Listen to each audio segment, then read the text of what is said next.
Bonjour à tous et bienvenue sur la chaîne Astro pour cet épisode un petit peu spécial, à savoir un live en différé, reconstitué, de l'éclipse du 10 janvier 2019, donc l'éclipse pénombrale de Lune.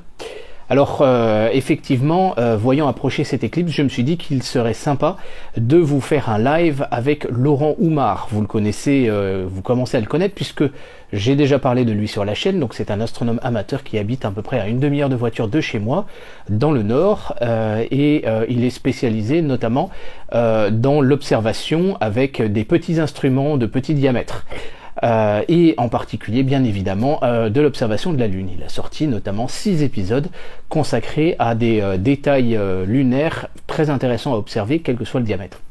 Donc je me suis dit à l'approche de cette éclipse pénombrale, qui plus est un vendredi soir, ce serait sympa de faire un live avec lui, et la météo nous annonçait peut-être une possibilité voilà, d'une éclaircie. Donc on a étudié les possibilités de le faire, ça a failli se faire malheureusement, pour différentes raisons on n'a pas pu le faire, mais quand j'ai vu le ciel se découvrir en bas de chez moi, à un moment donné mon sang n'a fait qu'un tour. J'ai pris le Slimstroke 400, j'ai pris le Sony A7R2, et donc je suis allé au pied de mon immeuble pour observer, photographier cette éclipse. Donc vous allez pouvoir voir des véritables photos de cette éclipse, en encore mieux puisque j'ai pu les traiter ensuite après coup, et donc avoir nos commentaires puisqu'on avait prévu d'aborder un certain nombre de sujets. Donc déjà, Laurent, est-ce que tu me reçois? Salut les astros. Alors où que vous soyez dans l'univers, j'espère que vous allez bien, et merci à toi Christophe de m'inviter sur ta chaîne pour observer cette éclipse pénombrale de Lune que nous allons observer grâce à ton T400.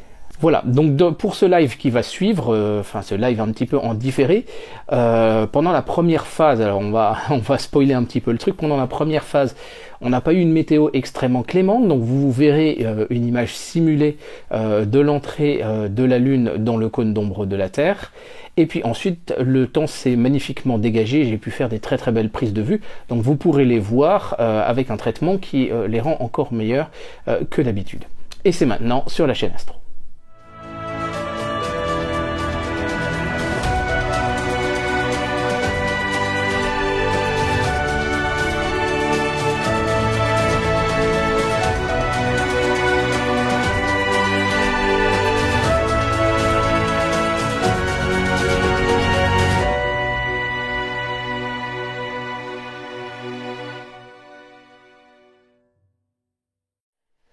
Alors donc bienvenue à vous dans ce live donc d'observation de cette éclipse de Lune donc pénombrale, et donc la première chose déjà c'est de vous présenter mon invité. Donc Laurent, est-ce que tu peux te présenter s'il te plaît?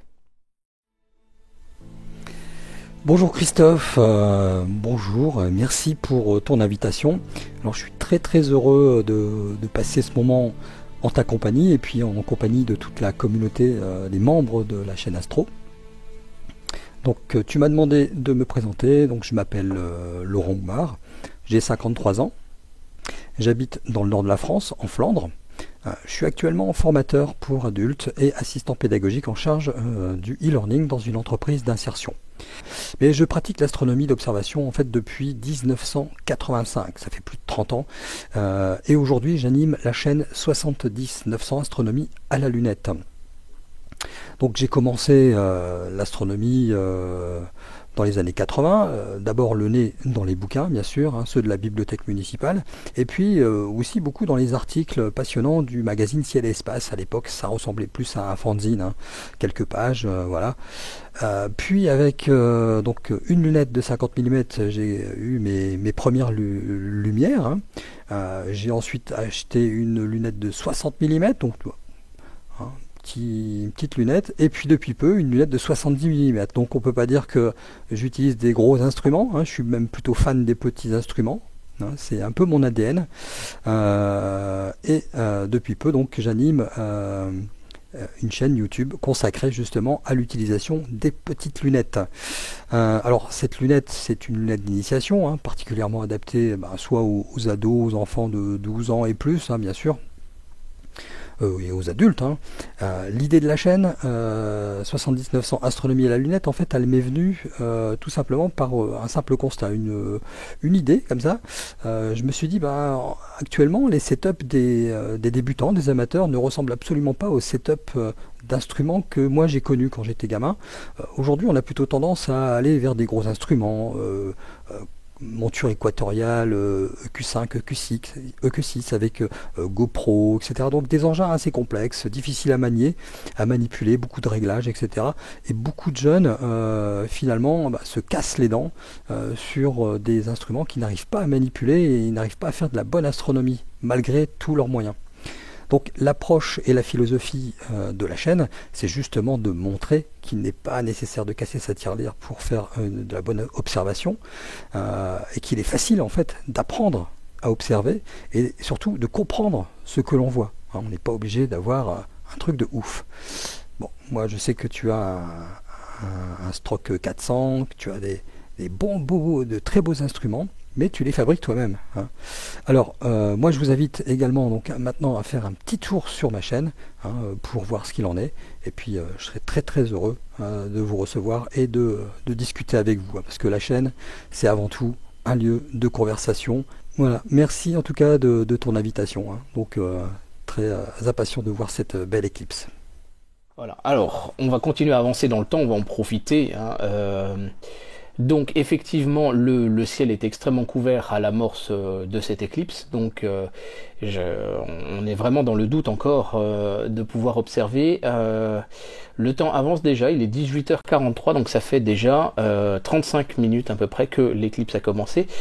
Et le ciel se dégage enfin un petit peu, donc je prends mon Sony A7R II et je lui mets un objectif de chez Samyang, enfin l'équivalent du 500 mm ouvert à 6.3 de chez Samyang. C'est un objectif catadioptrique pour faire une première photo donc depuis mon balcon, et ça donne ce que vous pouvez voir à l'écran. Donc c'est pas extraordinaire, mais on peut voir quand même qu'il y a une petite coquetterie au sud de la Lune et c'est elle qui va nous intéresser.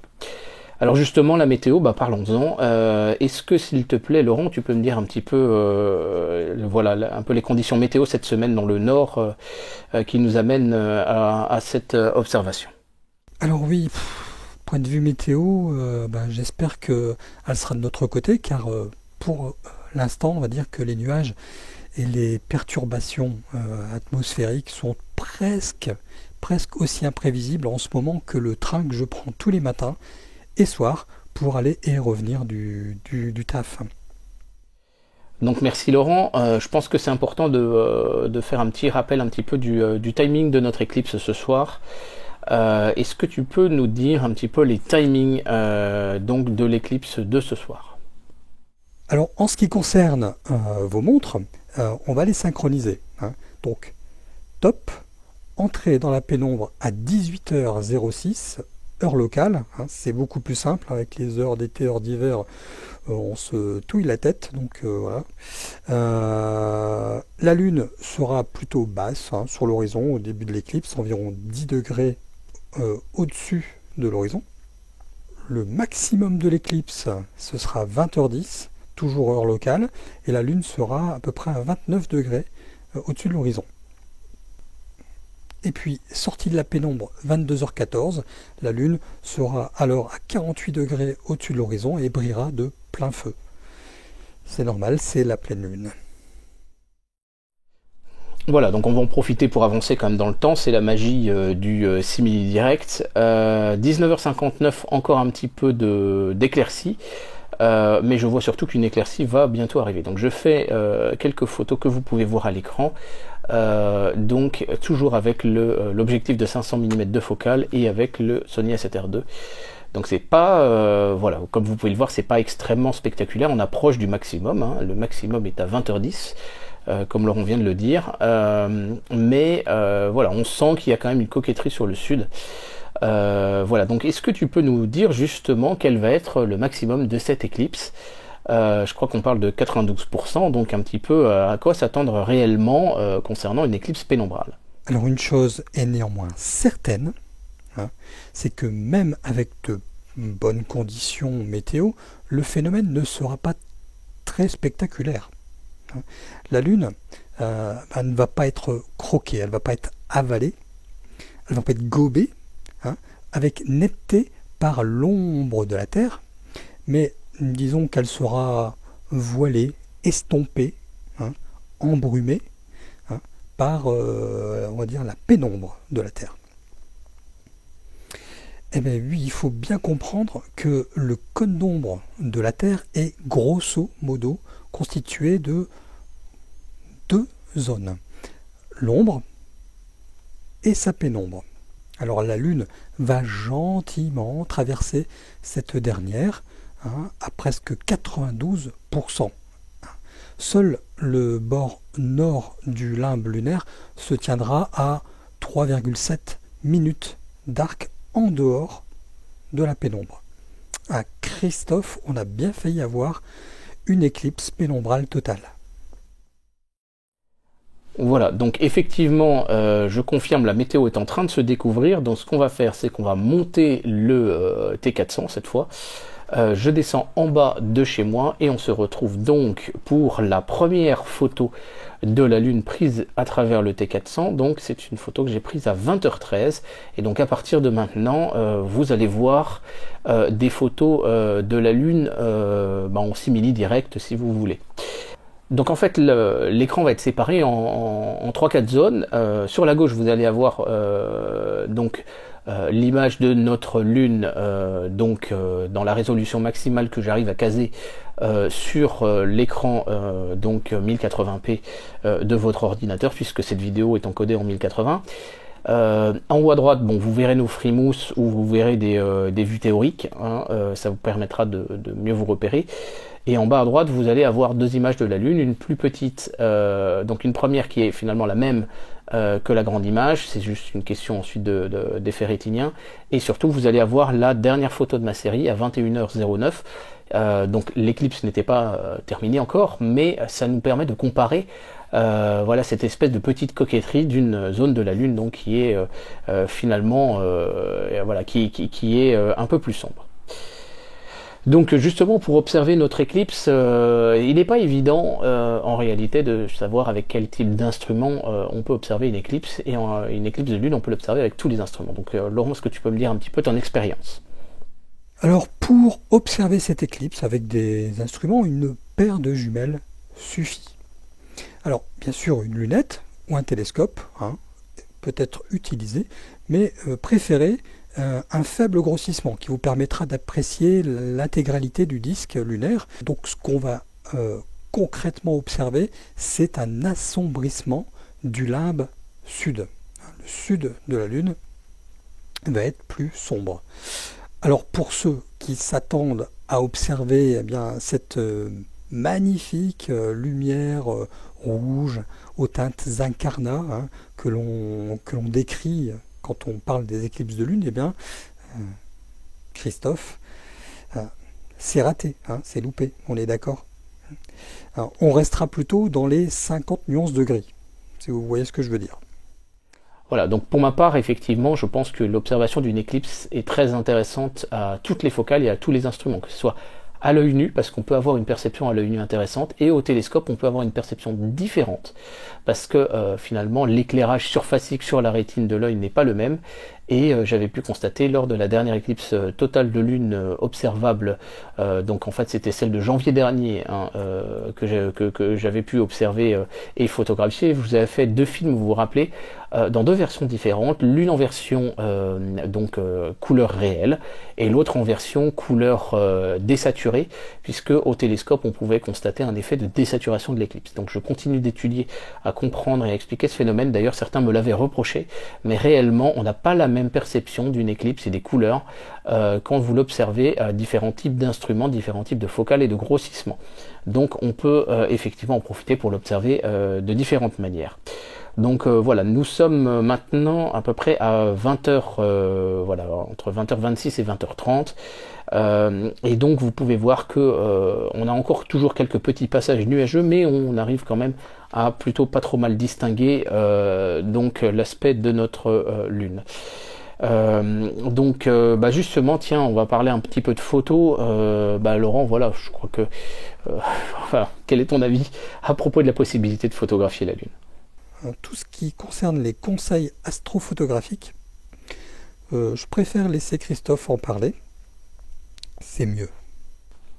Donc voilà, donc effectivement concernant la photo, moi je peux vous donner mon avis. La photo de la Lune, on peut la photographier également à toutes les focales. Vous avez les superbes photos faites par Jean-Baptiste Fellman. Je vous renvoie à l'épisode où je l'avais interviewé sur la photo à faire avec un petit appareil photo numérique, on va dire un peu plus classique.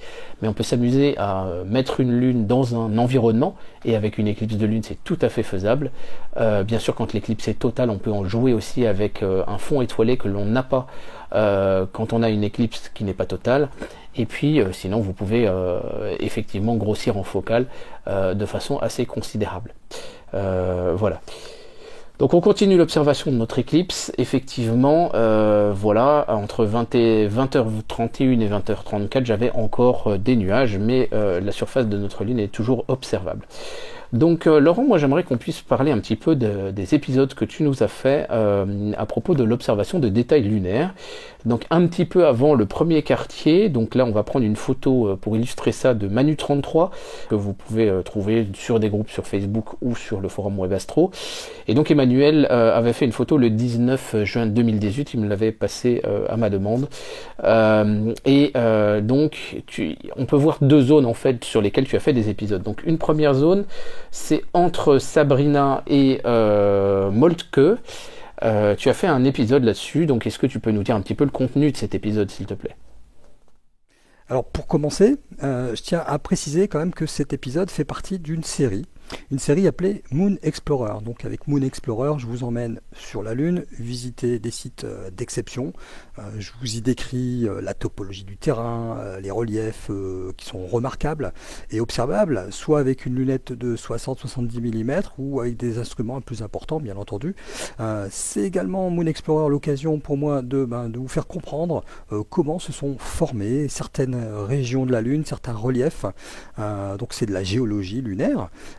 Et puis sans oublier bien sûr la petite touche d'histoire, car certaines anecdotes assez savoureuses nous ont été laissées par des sélénographes célèbres qui nous ont précédés. Donc voilà pour Moon Explorer, pour vous remettre un peu dans le contexte. Alors, dans cet épisode, entre Sabine et Moltke, je rends hommage à la conquête spatiale. C'est entre les cratères Sabine et Moltke, dans la mer de la Tranquillité, le 29 juillet 1969, à 5h du matin, heure de Paris, heure locale, que les premiers hommes ont foulé et marché sur le sol lunaire. Sabine et Moltke sont visibles et observables, bien entendu, avec une lunette de 70 mm. Il n'y avait pas de problème. Mais saviez-vous qu'entre les cratères Sabine et Moltke, il existe 3 autres cratères qui ont été rebaptisés pour l'occasion. Le cratère Armstrong, le cratère Aldrin et le cratère Collins. Alors ils sont beaucoup plus difficiles à percevoir avec une petite lunette, avec un instrument un peu plus puissant, vous pourrez les voir. Alors moi je vous invite à prendre vos instruments, donc vos astrocams, vos APN, vos crayons, vos gommes, et de tenter d'immortaliser le site d'atterrissage d'Apollo 11. Et la deuxième zone, donc, c'est Theophilus, Cyrillus et Katharina. Là aussi, c'est un épisode que tu as enregistré sur ta chaîne et donc que l'on peut voir un petit peu avant le premier quartier. Alors Theophilus, Cyrillus et Katrina forment un trio célèbre. C'est un épisode de Moon Explorer que j'ai eu énormément de plaisir à faire. Je vous fais un topo donc sur chacun de ces cratères, 3 cratères, chacun étant différent, et c'est ce qui est assez surprenant à chaque fois qu'on observe la Lune. Je ne sais pas si vous êtes comme moi, on aurait tendance à dire que tous les cratères se ressemblent, mais c'est absolument pas vrai.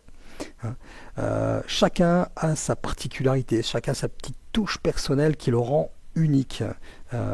Alors Theophilus possède, lui, par exemple, un triple pic central.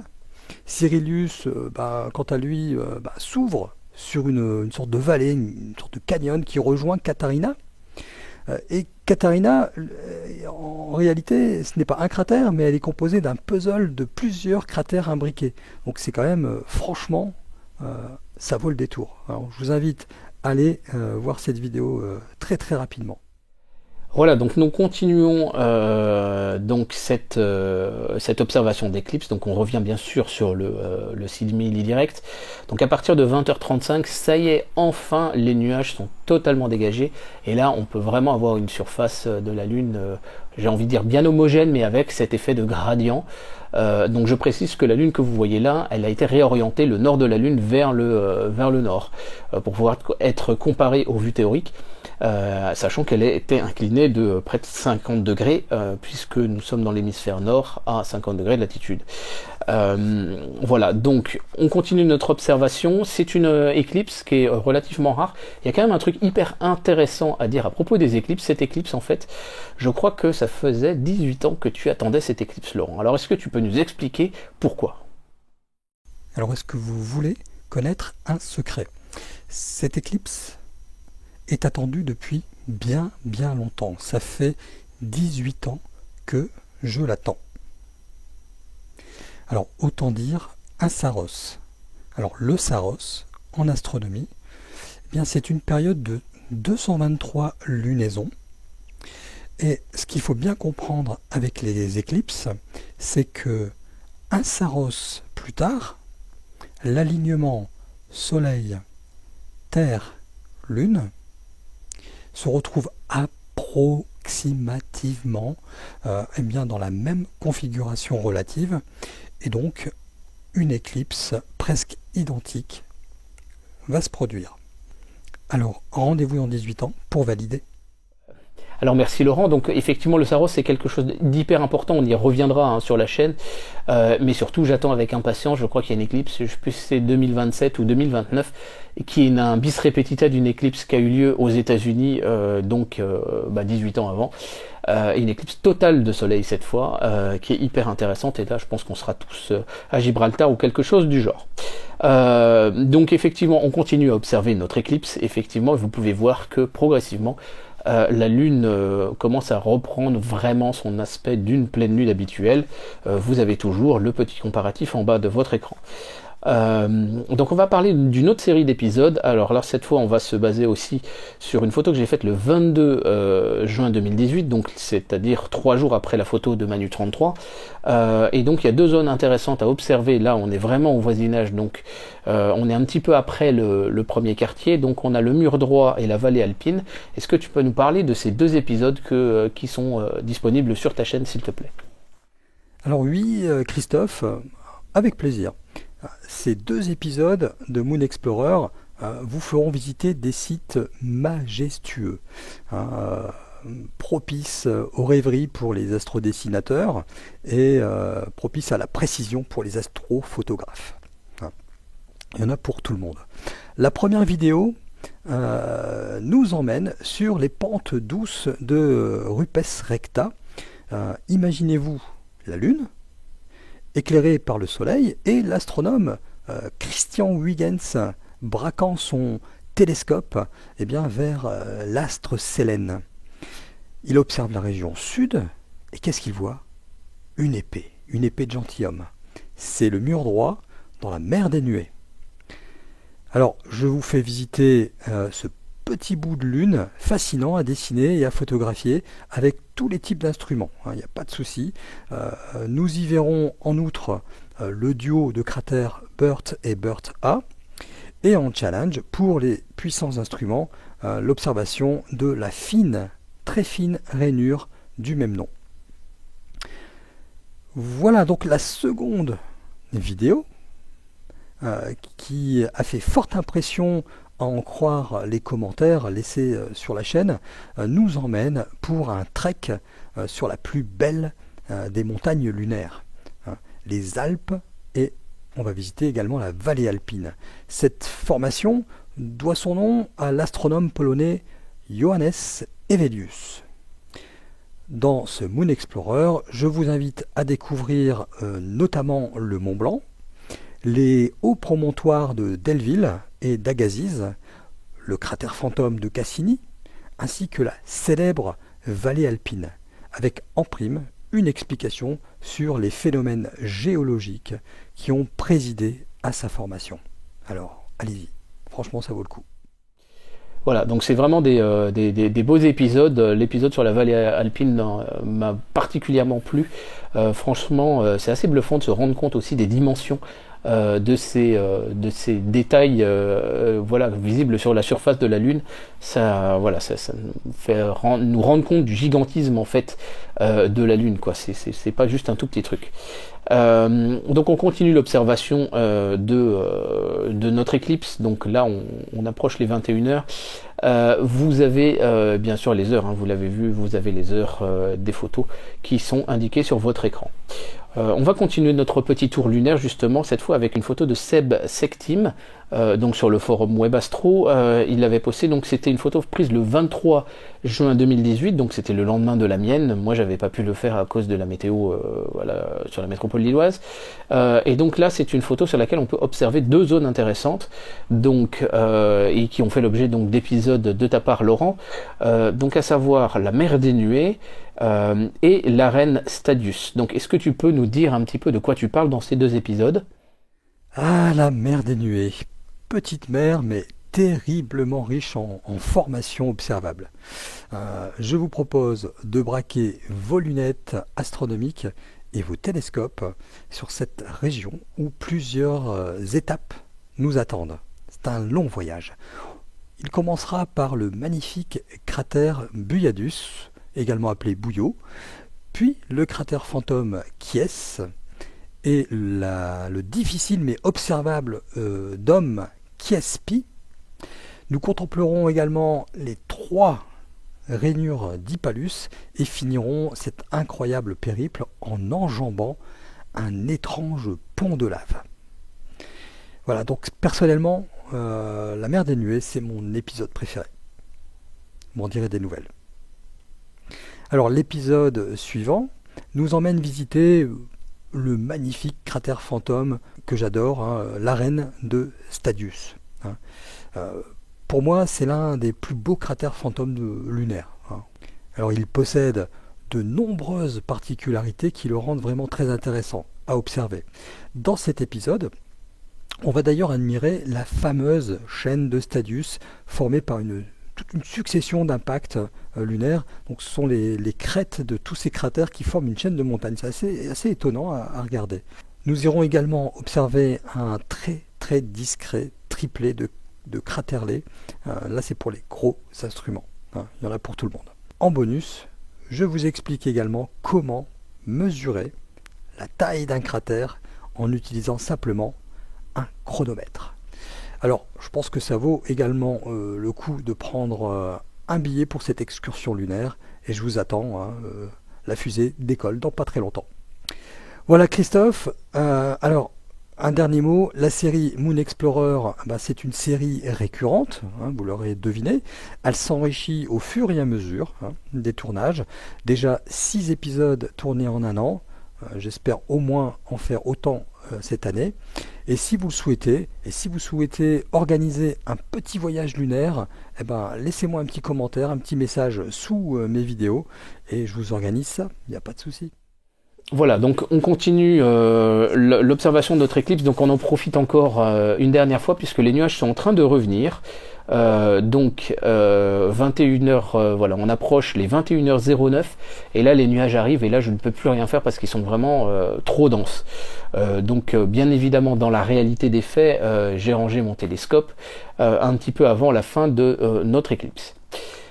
Donc Laurent, cette éclipse pénombrale de lune, je crois que on va avoir l'occasion d'en observer d'autres dans les mois à venir. Est-ce que tu peux nous dire un petit peu quelles sont les prochaines éclipses de lune auxquelles il faut s'attendre et donc les dates à retenir? Alors concernant cette éclipse, c'est la première éclipse d'une série de 4 éclipses pénombrales qui ont toutes lieu en 2020. Alors bien sûr, il y a celle d'aujourd'hui, le 10 janvier, mais aussi celle du 5 juin, dans 6 mois, puis le 5 juillet, et pour terminer l'année en beauté, le 30 novembre. Voilà, donc merci Laurent. Donc comme vous pouvez le voir, effectivement, notre live se termine au niveau bien sûr des prises de vue, on vient entre guillemets dans le studio.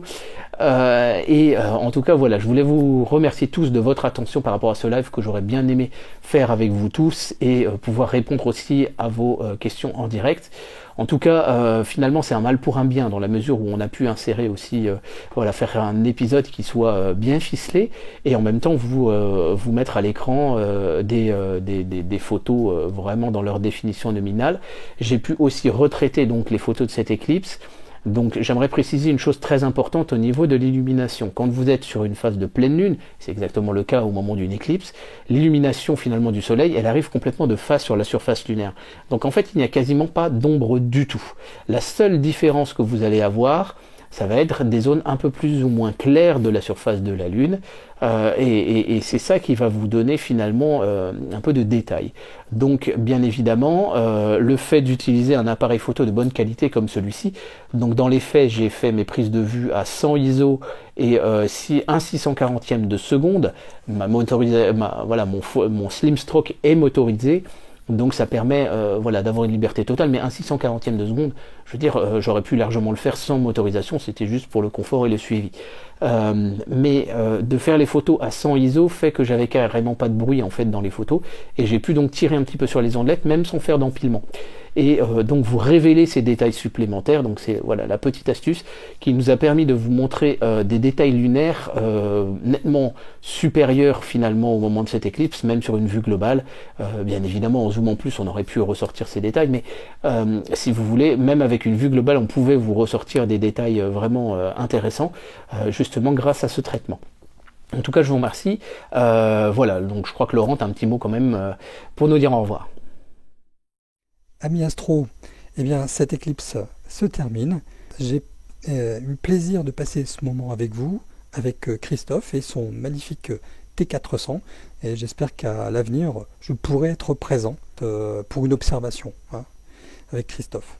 Voilà, ciao, gardez l'œil à l'oculaire et où vous soyez dans l'univers, portez-vous bien. Voilà, donc maintenant vous savez un petit peu, voilà, j'espère que ça vous met en fait l'eau à la bouche. Et je vous invite à vous rendre, vous avez bien sûr les liens sur les 6 vidéos dont nous avons parlé sur la chaîne de Laurent. Je vous invite à vous abonner massivement sur sa chaîne. Laurent, j'espère que tu nous feras d'autres épisodes pour nous parler du S lunaire, du X lunaire, du V lunaire. Il y a encore plein d'autres détails magnifiques à voir sur la Lune. Et j'espère qu'on aura l'occasion d'en reparler ensemble. J'espère aussi qu'on aura l'occasion donc de faire des lives ensemble, notamment sur l'observation lunaire, et ne serait-ce avoir le plaisir de pouvoir te permettre de regarder dans mon T400 parce que c'est que du bonheur. Voilà, donc en tout cas je vous remercie à tous de votre attention. N'hésitez pas à faire tourner un petit peu, partager cet épisode autour de vous et à soutenir la chaîne avec un petit pouce, etc. Enfin, vous connaissez la musique, c'est important pour le référencement de la chaîne, c'est ce qu'on appelle flatter l'algorithme de YouTube. Et je vous dis surtout à très bientôt sur la chaîne Astro. Merci, au revoir.